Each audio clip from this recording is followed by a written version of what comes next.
The following is a live presentation of CBC Sports.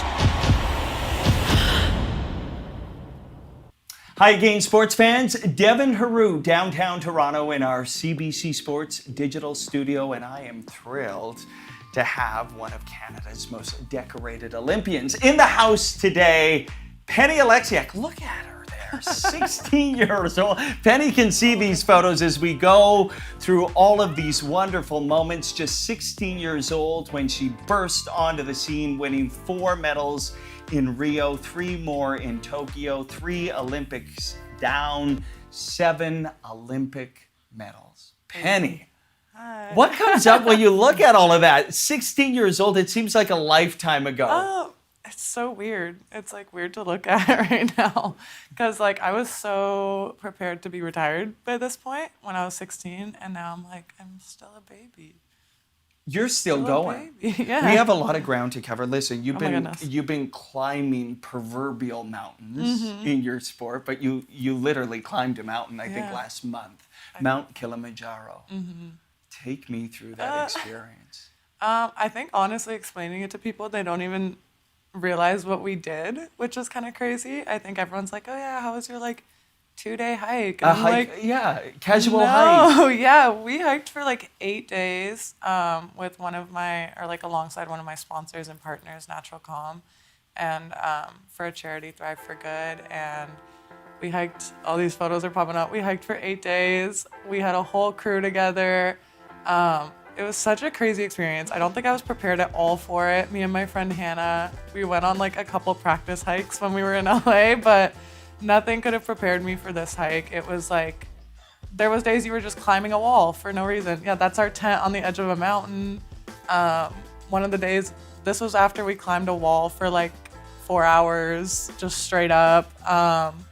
It was amazing. It was such an incredible experience. I think to be disconnected from everything for 8 days, you have no service even if you wanted it, was really awesome. But also just like to experience everything, to meet the people over there, to get immersed in the culture, to just go and see what the charity is actually doing in these these communities, which is just like providing access to food and food security and just access to income for all of these communities around there is really cool. And we raised I think it was $90,000. Incredible. Which is insane. Yeah. So I'm just happy that we did it. Yeah. I was going to say, Penny, I've heard of swimmers doing altitude training before. Yeah, right? You took it to a whole different level. It was insane. And I think you took a video when you reached the summit. We have that. Yeah. I'm thinking as you were going through this, you must have had a lot of time to think and what would have come up as we look at this incredible It's so view. crazy. Yeah.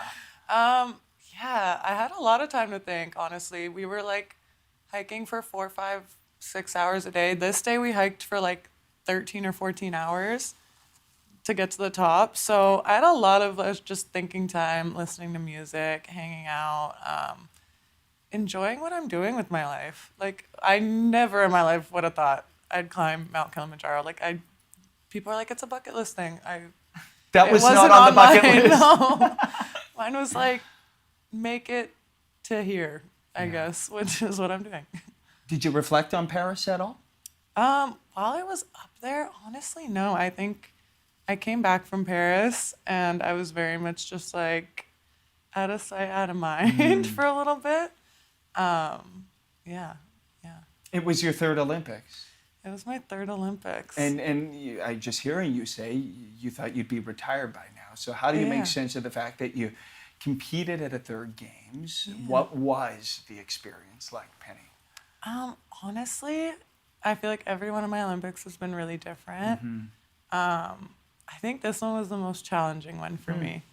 I think I was kind of playing a double-edged sword this whole Olympics of just like really taking in the experience and being there. It was the first time I wasn't racing every single day at an Olympics, so just being there was really cool and getting to experience everything and watch history be made with like Summer and Andre, and like it was really awesome to just be fully immersed in the experience. But at the same time, I think there was so much going on behind the scenes that I was just like, I don't even know what's happening right now. I want to race. I'm ready to race. I was just excited to be there, but I think it just felt like I was like outside of the crowd a little bit, and I didn't know why, and I was just like, I don't know, I was just frustrated. I think this is the first Olympics where I've been like, ugh, like I'm just frustrated. You wanted more. Yeah, I was so excited to have more.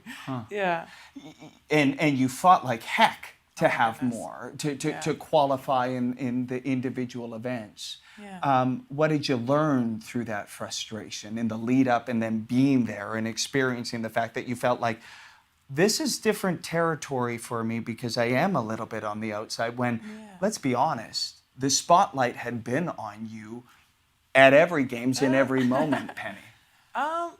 Yeah, I think it was hard, definitely. I think being there, like leading up to trials, missing the individual by like nothing, 0.02 seconds, which is insane, to then going to the Olympics and trying to set up some good relays, and I think all of our relays came forth at this Olympics, which is really frustrating. But I don't know, I think as a team we were really excited for that final relay, and we were really excited to get up there, and we were so expecting a silver medal out of that race. And I think to not have control for the first time at an Olympics, I think normally I always felt so in control at the Olympics because I was always like that anchor, and I can finish the race off, and no matter where we are in the race, I know if I'm able to get us a medal or if I'm not, you know? And I think this is the first time I just had to sit there and be like, okay, I'm not in control. And I got taken off the relay the day before and wasn't expecting it. I don't think any of the girls were expecting it. I don't think anyone on the team was expecting it. But you kind of just have to roll with the punches. So I showed up at the meet. I was there supporting. We were all walking over to the ready room together. I just tried to control what I could, and yeah. A lot of maturity and grace. Frustrating, no doubt. Yeah. But did it fuel something for you? Did it? I mean, I've never doubted. I don't think anybody has ever doubted your fire and your competitive nature. But you know, you've been candid about wanting to go 4 more years. Was any of what happened in Paris part of that decision to say, hey, I want to be in control in LA? I don't think necessarily anything that happened in Paris was the reason for that. I want to say like a year ago when I started competing again after my knee injury, I was very much like, wait a second, I'm not done yet. So I kind of was always leaning towards LA, but I think Paris kind of solidified that like fire under me to motivate me to really like do something impressive in LA. We had the opening montage of you at 16 years old. We have more photos of you because you've accomplished so much, you've done so much. So I'm wondering if we can bring more of those photos up about your career, Penny, and just so many of the moments. And let's watch this and maybe take us through how you experience this and where you might have been emotionally, mentally, physically when you see these things. Honestly, sometimes my life feels like a fever dream. I don't know. These photos are pretty crazy. With Mom and Jamie's there too. I know. Oh my God. I mean, look at you, Penny. It's kind of crazy to think like I really was just like 16, 17, living life. Like I think watching Summer now really just like kind of brings me back to like, people are like, oh, what's Summer doing? I'm like, I don't know. I can only imagine she's probably doing some of the stuff I was probably doing when I was like 16, 17, 18, you know? And I'm just like, I kind of love watching her solidify her own story and solidify just like how much of a talent, and like, I love watching it because I feel weirdly old now, question mark. I don't know. And yet, you know, you and I have had some wonderful conversations where you've been so candid and vulnerable, and you've talked about being to hell and back, injury, dark times. So when you talk about Summer, you know, she's catapulted onto this scene in the same way you did, and I wonder, maybe not to give her advice, but maybe some reflections, Penny, or thoughts on literally overnight your life changing in this Yeah. unbelievable way, and how you processed all of that. I mean, advice? I don't think Summer honestly even needs any advice from me. I think she handles herself with so much grace and poise, and she's so professional already with everything she's doing and everything I've ever seen her do. I'm always so impressed by her. I don't know. I think we also are just growing up in different times of being a part of the Olympic team. You know, I think for me it was really unexpected, and we had no idea that this was all coming. It kind of was like one year I was projected to be an alternate for relay, and the next year I was like a key part of the team. So I think, I don't know, I think it's definitely different lived experiences, but I mean, I'm always here just as a little mentor if I can be. Have you grasped the place you hold in Canadians' hearts and minds about your career and your life? I mean, for literally tens of thousands of Canadians, you are swimming, Penny. Will you ever get comfortable with that idea? I don't know. I don't think so. Because even still, like when people come up to me at like pools or whatever and they're like overwhelmed, I'm like, there's literally nothing to be overwhelmed about. Like I'm very much just Penny, you know? And I think anyone that like meets me or gets to know me is always so like, oh, it's Penny, you know, like pretty chill, pretty laid back. But I do appreciate it and love it, and like it never really gets old for me. I'm hearing you sort of grapple with this idea of, am I old? Am I know. not? In a sport, you know, that maybe some people didn't believe they could have this lengthy career, longevity in the sport. And there's been people who have left of late because of mental health and the grind that is swimming.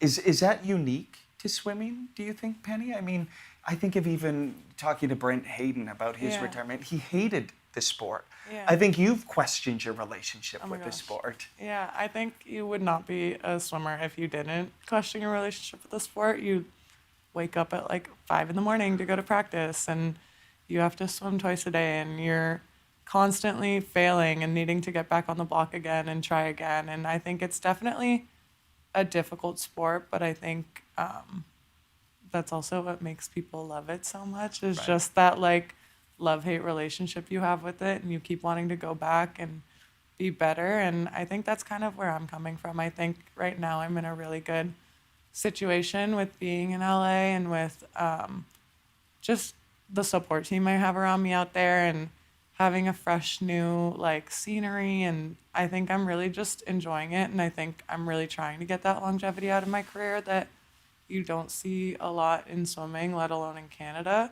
So I just want to be that model for all of those younger Canadian swimmers, or even Canadian swimmers that are currently on the national team, to show them like, no, we can stick around and we can make a career out of this, and we can, you know, move forward with what we're doing, and you don't have to struggle and fall off. You can struggle and you can still come back from it, you know? So I think just showing people that like you can battle through it, and like it gets better on the other side. And I think a big part of how I've interpreted being in this healthy place has been having a life outside of the sport as well. Yeah. And I know doing things outside of the pool has been important to you, in almost an influencer type of way.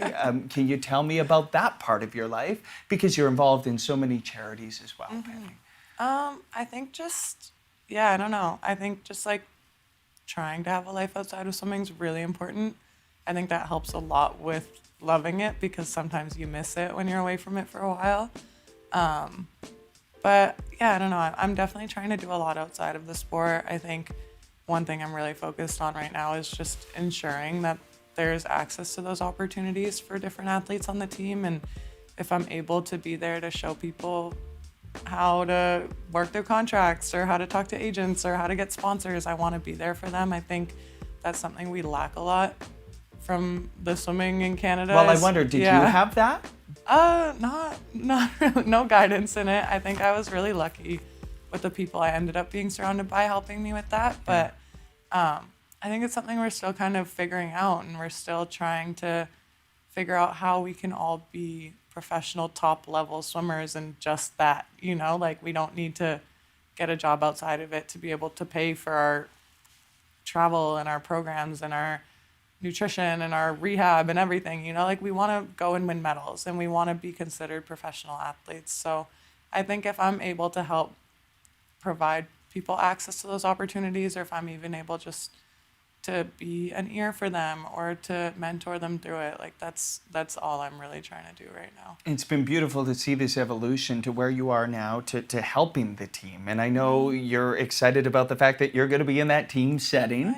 We're going to be in Budapest at the Short Course World Championships. Your return. Actually, Penny, I don't know if you knew this, but my first ever swimming event coverage was at Short Course Worlds in Windsor. Oh, the last time you competed in short course. So you're going back to it. You were successful there, if I recall correctly.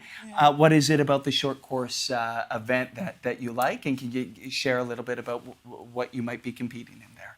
I'm going to be racing in like the 50 and 100 free, I think it is. I think I confirmed for those two. And then probably a bunch of relays that's going to be happening throughout the week. I'm honestly just excited to race. I think like since I've been back from my knee injury, I've raced a total of like 4 times. So one of those being our Olympic trials and one being the Olympics. Yeah. So I'm just excited to get back in the pool, get back to racing more frequently. Hopefully you're just going to see a lot more of me in the water over the next few years. Outstanding. I want to finish by reading a quote that you posted the other day. I'm nervous. What did I say? It's a post, and you posted it to your story, and I want you to reflect on it. It says, "You owe it to yourself to create a life that doesn't hold you back. Yeah. Choose growth and freedom over comfort and familiarity." Mm-hmm. Why did you post that? And how much of your life is in that realm now, Penny?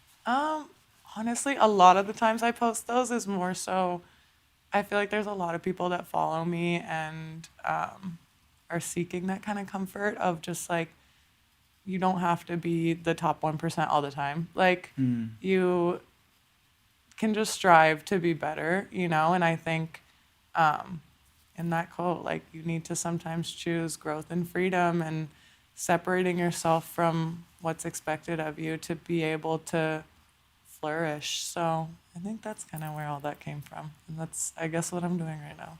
Inspiring. In the pool, outside of the pool. Penny, I always love getting the chance to talk to you. Thank you. It's exciting to hear we're going to see more of you in the pool, and can't wait to see you in Budapest. Awesome. Thanks for doing this. Thank you. Okay. Yay.